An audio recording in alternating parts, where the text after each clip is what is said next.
Bueno, repasamos rápidamente el contexto.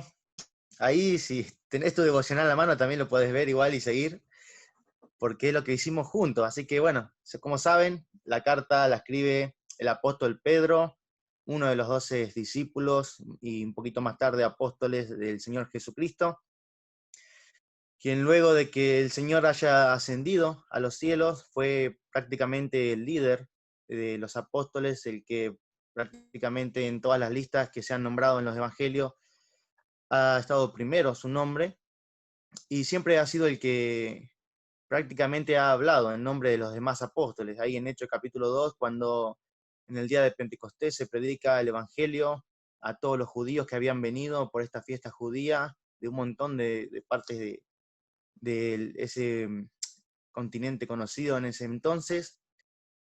Habían venido judíos de todas partes del cielo, decía, ¿no? Del mundo conocido en ese entonces. Y Pedro es el que toma la posta, por así decirlo, junto con los otros apóstoles, puestos de pie, predica el evangelio y muchas personas se convierten. Y si has estudiado ahí en tu devocional, vas a ver que hay algunas partes que se nombra de donde están estos destinatarios, ¿no? En el Ponto, Galacia, Capadocia, Asia y Bitinia. Hay, algunos, hay algunas partes, algunas provincias de personas que estuvieron en el día de Pentecostés y escucharon a Pedro predicar.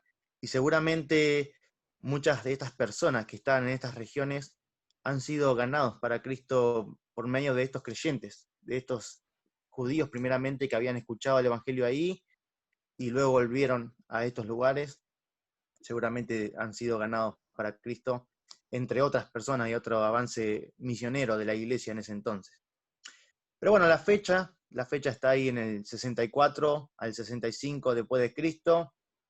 Se fecha esta carta en base a un acontecimiento importante que vos y yo sabemos que ha sucedido en la ciudad de Roma, ¿no? Bajo el gobierno del emperador Nerón.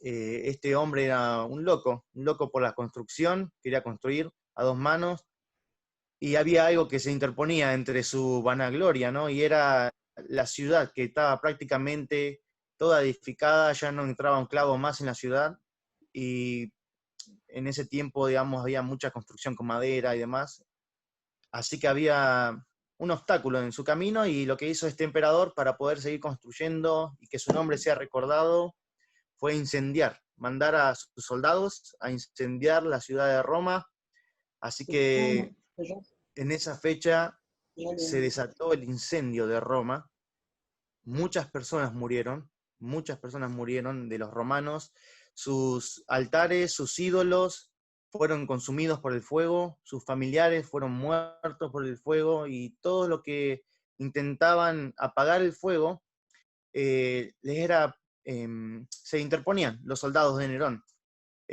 seguramente disfrazados, encapuchados, pero se interponían, se oponían a que alguien intentara apagar el fuego, y también se veían a personas ahí ocultas, escondidas, incendiando y volviendo a prender el fuego, porque lo habían apagado, pero bueno, varias personas lo volvieron a encender.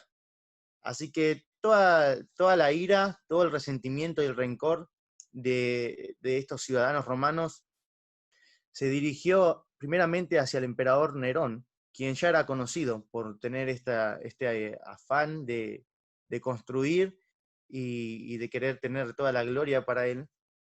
Así que era más que evidente que él era el responsable. Lo que hizo el emperador Nerón fue desviar toda la, toda la atención, toda la culpabilidad se la pasó a los cristianos.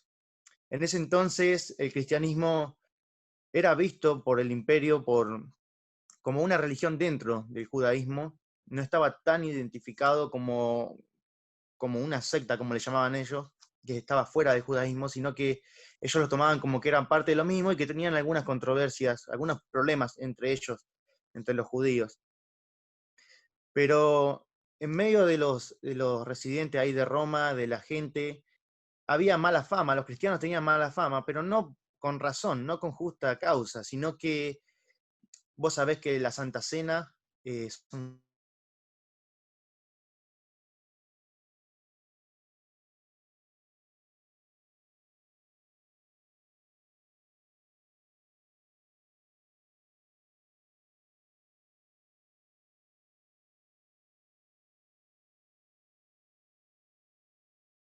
que comían niños, que mataban un gentil y cosas así, bastante gracioso, pero en ese tiempo de ignorancia, digamos, la gente tenía toda esta clase de ideas y de mala fama que le hacían a los cristianos. Sabes que en varias cartas se nos manda a los cristianos a saludarnos con un beso de paz, con un ósculo de amor, y entonces Roma era una ciudad totalmente inmoral, todo el imperio estaba sumido en la inmoralidad, en la idolatría, en el desenfreno sexual, y cosas como esta, como las fiestas de amor, como los besos de amor o de paz, llevaban a que las personas piensen en inmoralidad, ¿no? Pensaban en que tenían fiestas sexuales desenfrenadas, ocultas y cosas así. Así que los cristianos tenían mala fama en ese entonces, en ese tiempo. Muchas personas decían que eran desvergonzados, que eran inmorales, que eran caníbales y un montón de cosas más. Muchas personas predicaban acerca del juicio de Dios, del juicio venidero, de la ira de Dios, de que todo iba a ser consumido con fuego. Así que era una buena opción para el emperador Nero agarrar y echarle la culpa a los cristianos, ¿no?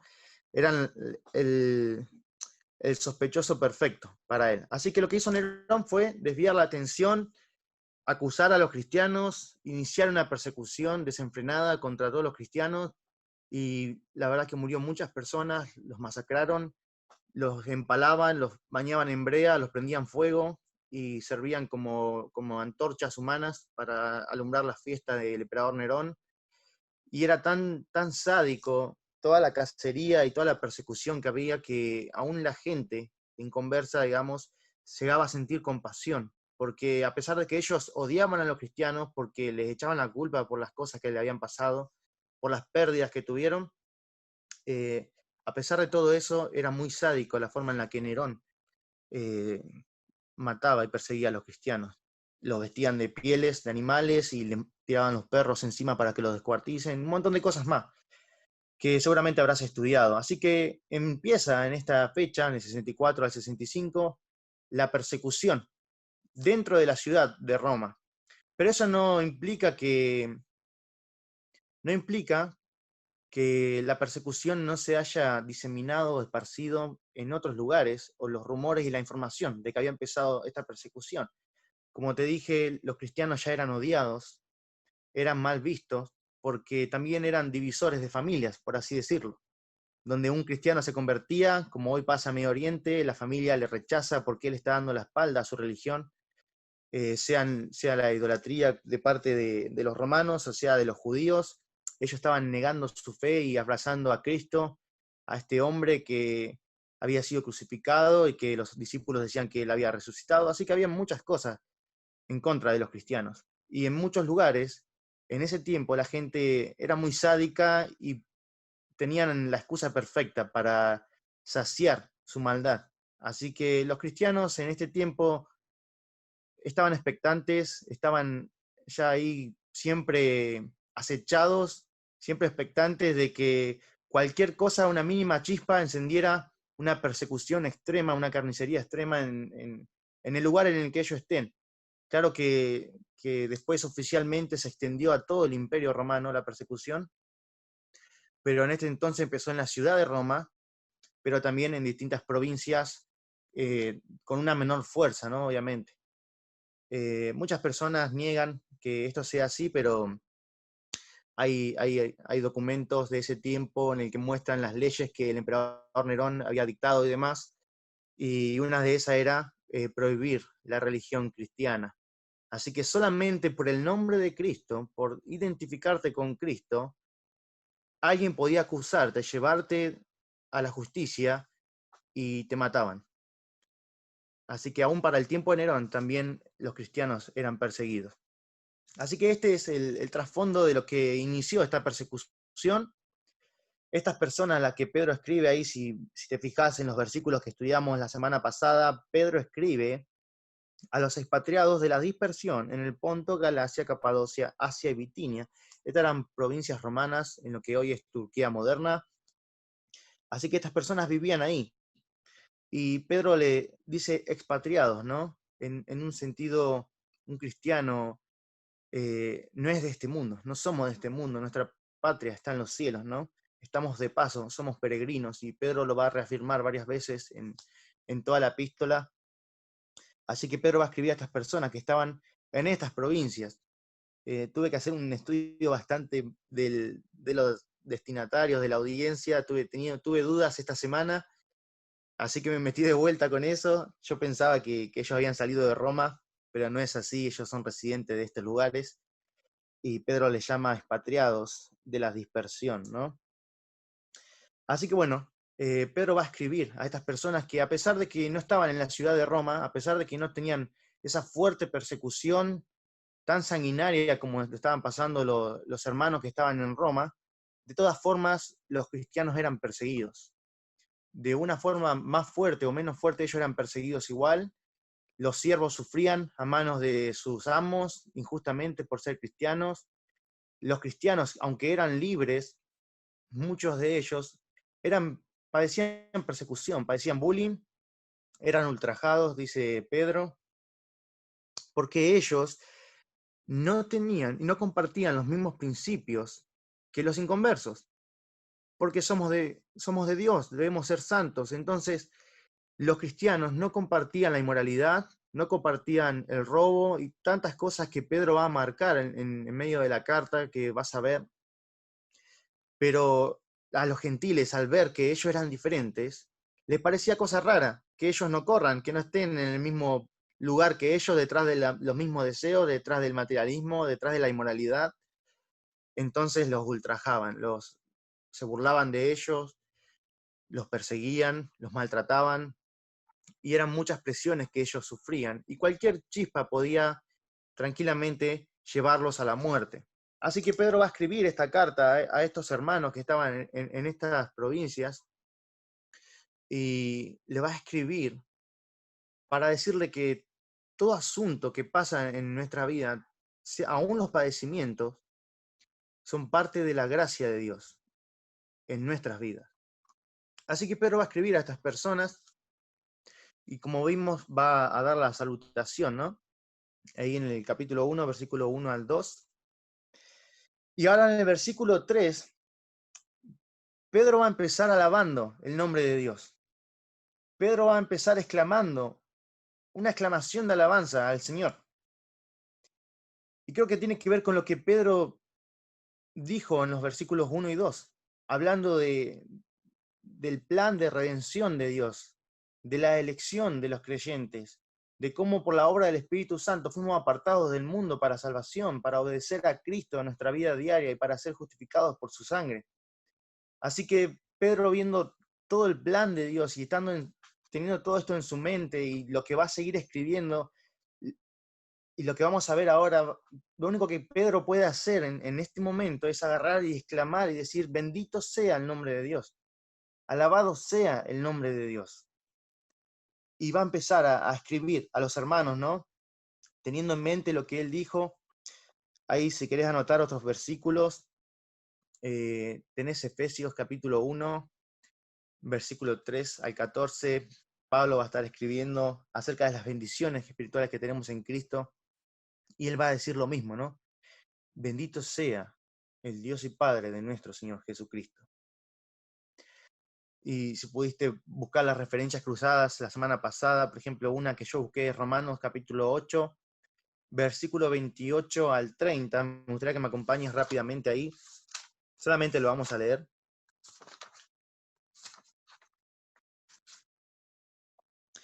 Pensando en la salutación, pensando en lo que Pedro viene diciendo antes de entrar en el versículo 3, dice, y sabemos que a los que aman a Dios, todas las cosas les ayudan a bien.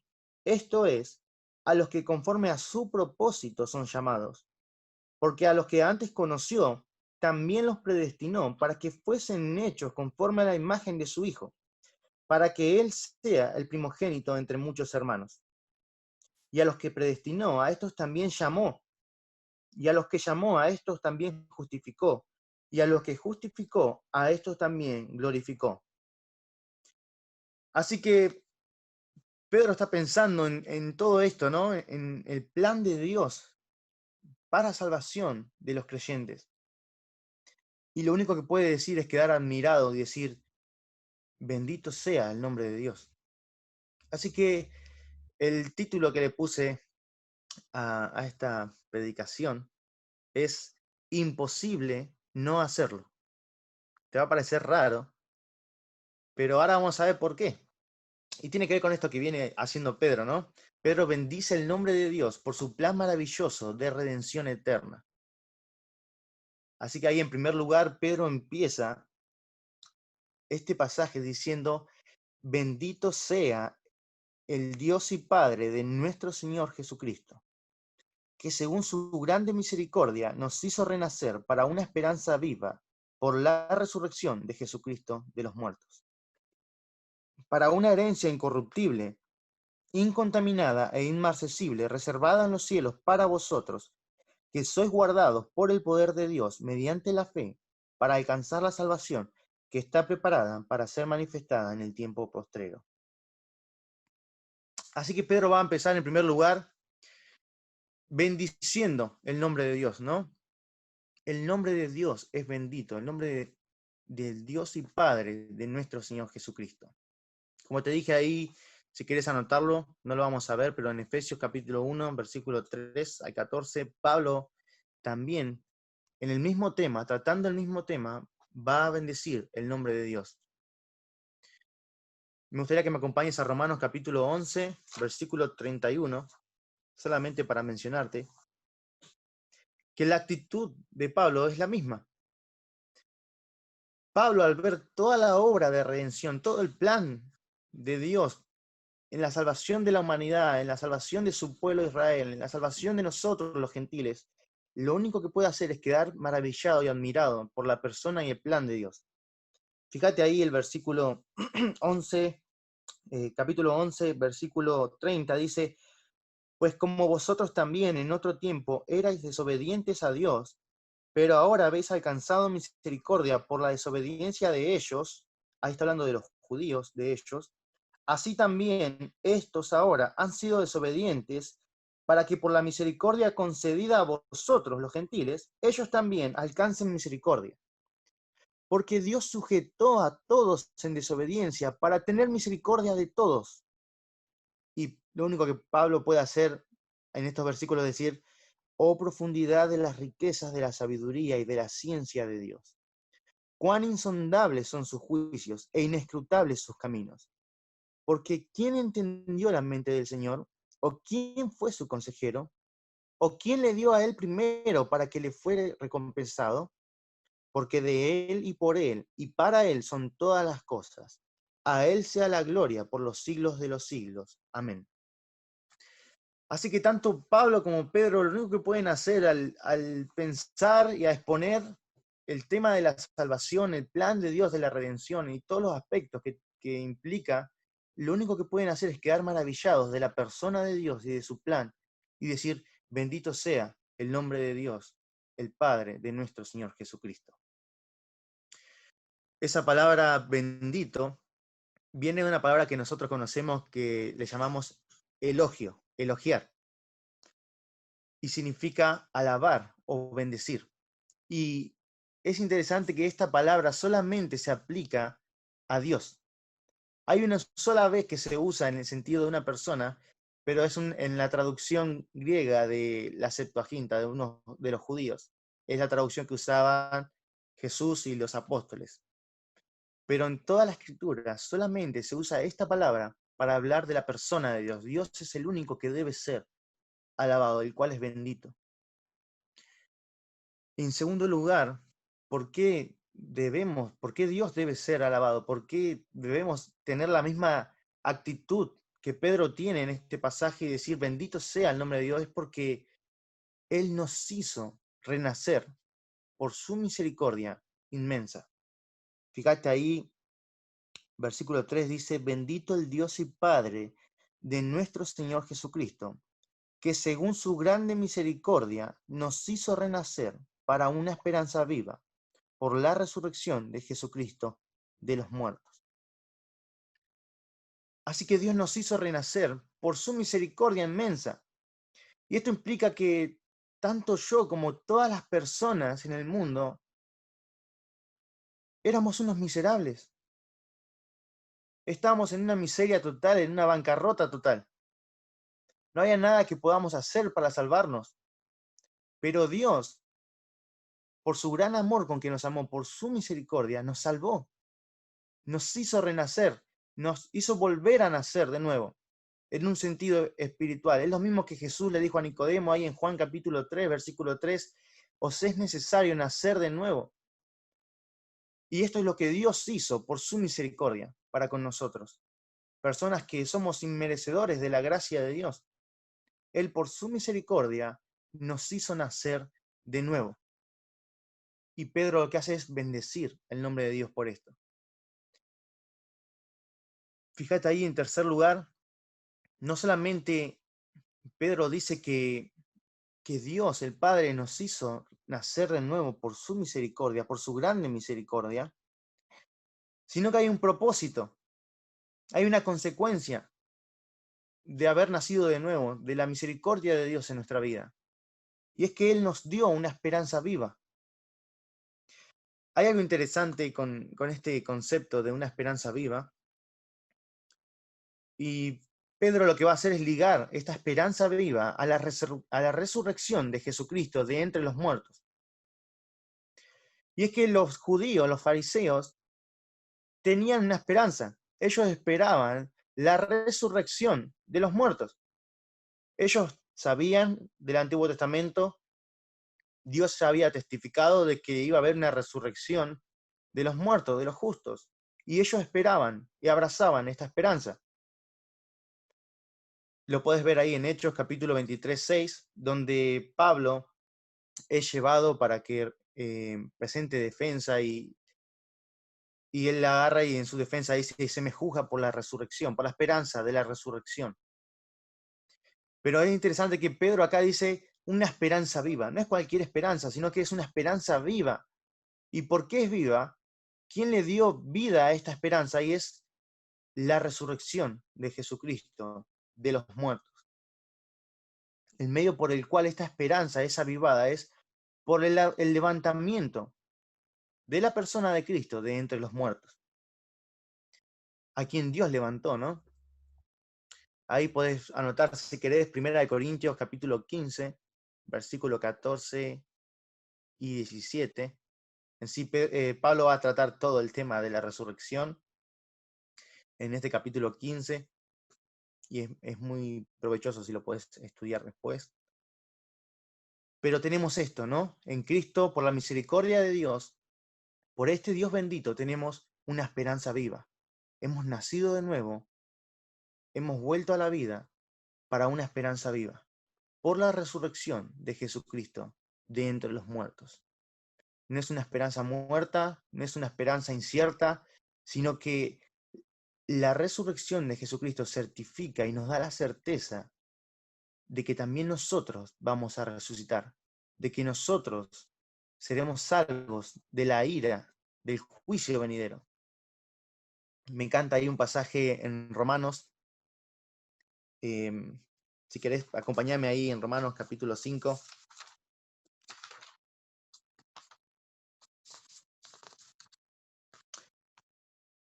Perdón, te estoy confundiendo. Romanos capítulo 8. La verdad que es un pasaje increíble, pero me gustaría que lo veamos un poquito.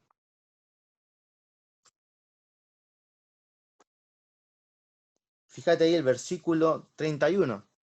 Siguiendo el hilo de lo que venía diciendo Pablo, ¿no? Dice, ¿qué pues diremos a esto?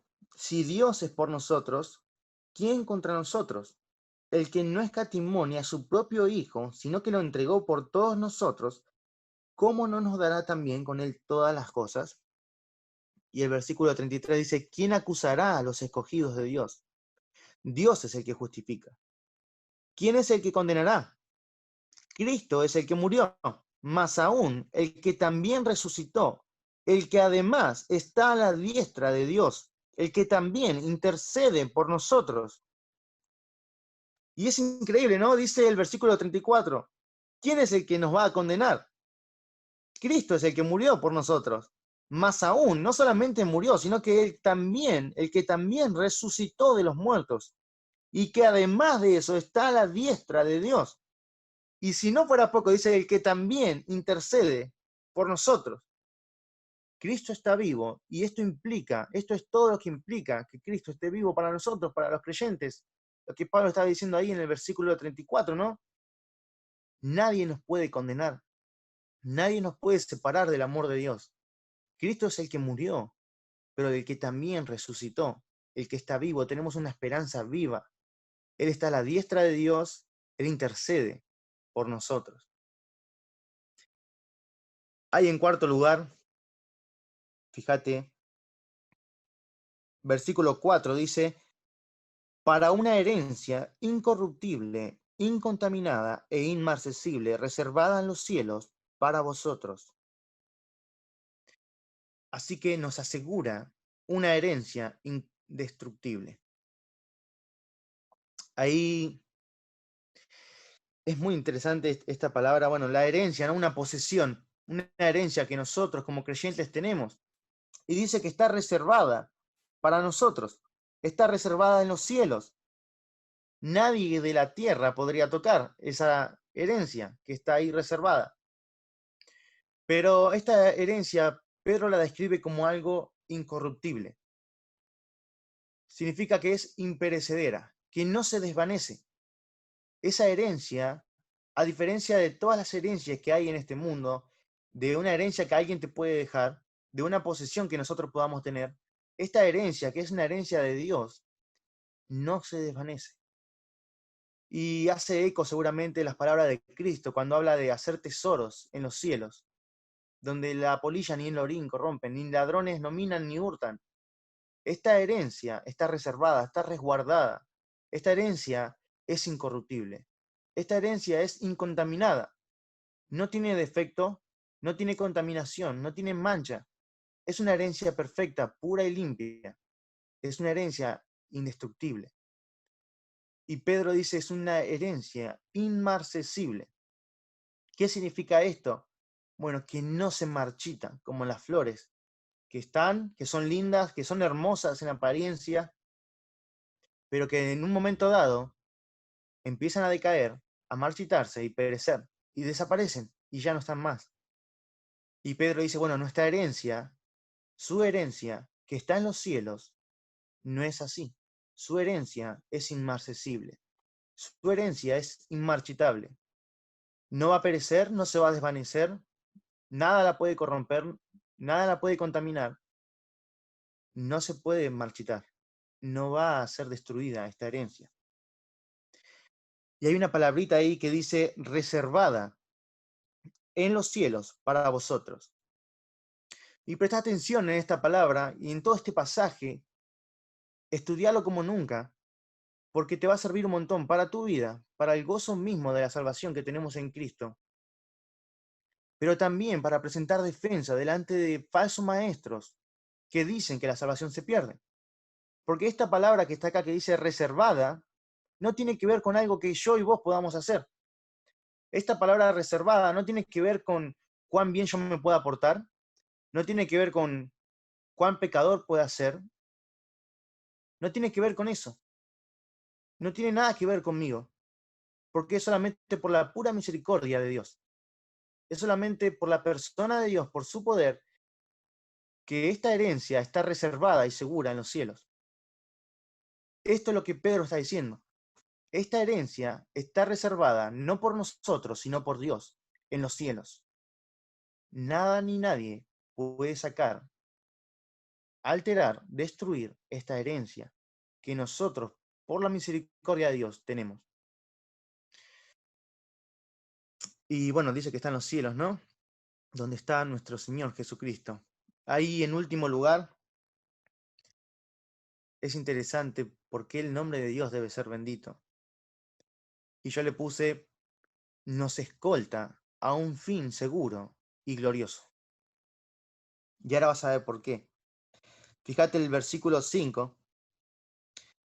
Vamos a leer el pasaje entero para que puedas entender de vuelta todo lo que está diciendo. Dice, bendito el Dios y Padre de nuestro Señor Jesucristo, que según su grande misericordia nos hizo renacer para una esperanza viva por la resurrección de Jesucristo de los muertos, para una herencia incorruptible, incontaminada e inmarcesible, reservada en los cielos para vosotros, que sois guardados por el poder de Dios mediante la fe, para alcanzar la salvación que está preparada para ser manifestada en el tiempo postrero.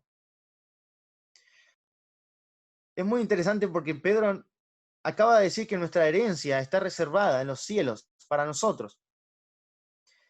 Pero Pedro no se va a quedar ahí, sino que va a decir algo más, que no solamente nuestra herencia está reservada en los cielos, sino que nosotros, los creyentes, el creyente mismo, estas personas que estaban padeciendo persecución, estas personas que tal vez podían estar teniendo temor de cualquier cosa que pudiera pasar, de la persecución.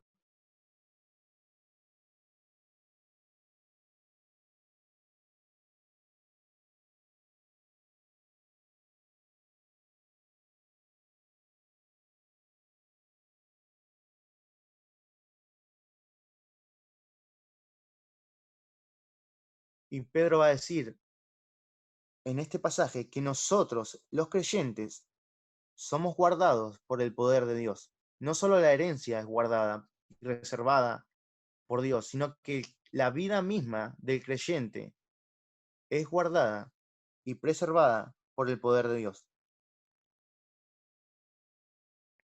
Y agrega algo, dice, mediante la fe. Es la fe en Cristo, es la fe en el poder de Dios lo que produce todo esto, ¿no? La salvación, la santificación, pero también la protección de Dios. Ahora, ¿por qué el punto dice nos escolta a un fin seguro y glorioso? Porque esta palabra guardar o sois guardados tiene que ver con un término militar, tiene que ver con soldados protegiendo. Ese es el uso que tenía esta palabra. Dios, el Señor de los ejércitos, es el que guarda la vida del creyente, es el que guarda la salvación del creyente. Y esta palabra es interesante porque tiene el sentido de guardados continuamente. No es que Dios nos guardó, no es que Dios nos guardará, sino que Dios nos guarda continuamente, en todo tiempo. No hay un momento en el que el Señor no esté cuidando de nuestras vidas. No hay un momento en el que el Señor no esté cuidando nuestra herencia. Nuestra herencia está segura en los cielos. Nuestra vida está segura en las manos de Cristo. Nuestra integridad física, emocional, espiritual, está en las manos del Señor. No importa lo que pueda pasar a mi alrededor, no importa las situaciones que me puedan acontecer en mi vida, nuestra esperanza es una esperanza viva. Nuestra esperanza descansa en que el Señor Jesucristo ha resucitado de los muertos. Nuestra esperanza descansa en el poder de Dios para guardar nuestra herencia, para guardarnos a nosotros mismos de cualquier ataque del enemigo, de cualquier persona, de cualquier situación, de cualquier enfermedad. El Señor está en control de toda nuestra vida, todo ámbito de nuestra vida está en las manos del Señor. Y hay un propósito. Él nos escolta a un fin seguro y glorioso. No solamente mientras estamos de paso, no nos protege para que solamente no nos pase nada malo, porque aún Dios va a permitir que cosas difíciles pasen en nuestra vida para formarnos a la imagen de Cristo.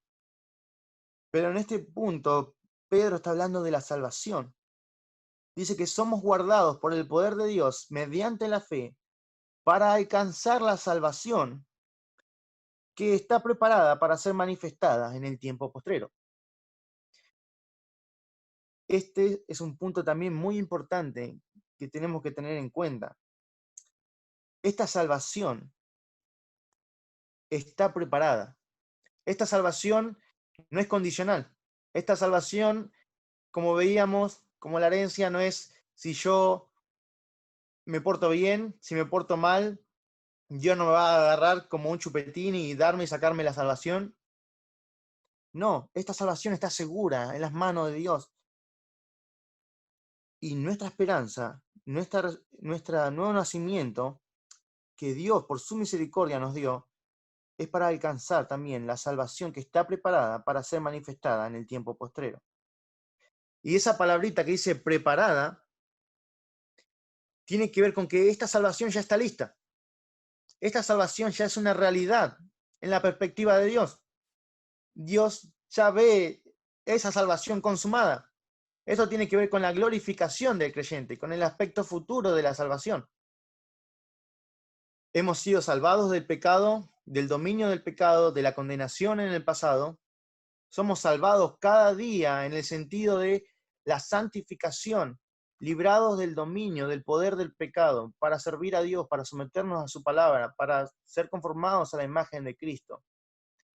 Y seremos salvados en el sentido de la consumación completa de la obra de salvación de Dios en nuestras vidas. Y esto tiene que ver con compartir la gloria de Cristo cuando Él se manifieste. Tiene que ver con la manifestación gloriosa de los hijos de Dios. Y Pedro está diciendo, somos guardados por el poder de Dios mediante la fe para alcanzar la salvación que está preparada, ya está preparada. Esa salvación es una realidad. No es que hay que ver si va a suceder o no va a suceder, es una realidad y solamente hay que esperarlo. Por eso tenemos una esperanza viva. En la mente de Dios, en el plan de Dios y en la perspectiva de Dios, esa salvación, ese momento futuro, que para nosotros es futuro, ya es una realidad. Y esto trae mucho ánimo y mucho consuelo a mi vida, y espero que lo haga a tu vida también, porque esta salvación es una realidad. Presente para Dios, futura para nosotros, pero es una realidad. Y no hay nada que pueda perturbar esta realidad. No hay nada ni nadie que pueda subir al cielo, tocar nuestra herencia, o aquí en la tierra, tocar nuestra alma, tocar nuestra salvación, o frustrar los planes de Dios. Pedro dice, bendito sea el Dios y Padre de nuestro Señor Jesucristo, que según su grande misericordia nos hizo renacer para una esperanza viva, por la resurrección de Jesucristo de los muertos, para una herencia incorruptible, incontaminada e inmarcesible, reservada en los cielos para vosotros, que sois guardados por el poder de Dios, mediante la fe, para alcanzar la salvación, que está preparada para ser manifestada en el tiempo postrero. Y Pedro lo único que puede hacer, como arranca al principio, es decir, bendito sea el nombre, bendito sea el Dios y Padre de nuestro Señor Jesucristo. Es lo único que podemos hacer. Si contemplás todo lo que Dios hizo, lo que Dios planeó desde la eternidad pasada, de lo que Dios ejecutó en el tiempo, en la venida de Cristo, de lo que Dios está haciendo en la vida de todos los creyentes, de todo el mundo, en todos los tiempos, y lo que Dios va a seguir haciendo y va a hacer, en lo que Dios va a culminar en el futuro, en ese momento glorioso en el que veremos al Señor, en el que la gloria de Cristo va a ser manifestada, en el que nuestra salvación, en el sentido de la glorificación, va a ser consumada, va a ser completa. Ya no vamos a tener más aflicción, ya no vamos a tener más lucha con el pecado, no vamos a tener más pena y dolor por el pecado o sufrimiento. Vamos a simplemente admirar con gratitud y alabanza por la eternidad la gloria de Dios y de su Hijo Jesucristo. Esa es nuestra esperanza. Es una esperanza viva, porque Cristo está a la diestra de Dios, porque Cristo ha resucitado de los muertos. Nuestra herencia está guardada en las manos del Señor. Nuestras vidas, nuestro paso por esta tierra, como Pedro le dice a ellos, peregrinos, extranjeros y peregrinos, ustedes están siendo escoltados por Dios mismo, el Dios omnipotente, hacia un fin que es seguro y es glorioso. Y es solo por la misericordia de Dios, por sus muchas misericordias en nuestra vida. Me gustaría terminar leyendo un pasaje en Romanos. Volvamos ahí a Romanos 8.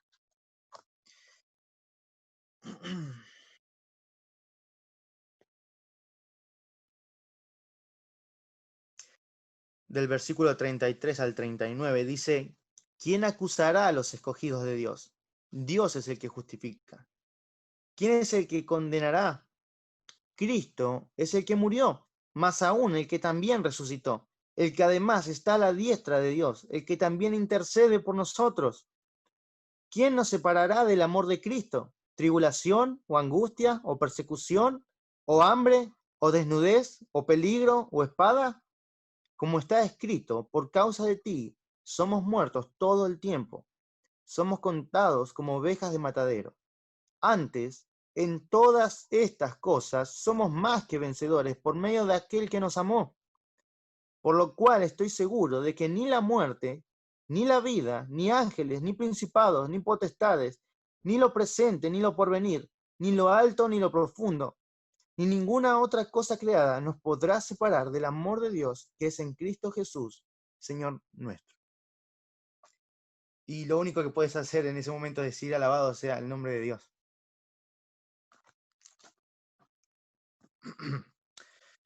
Espero que haya sido de bendición para tu vida, como lo ha sido para la mía.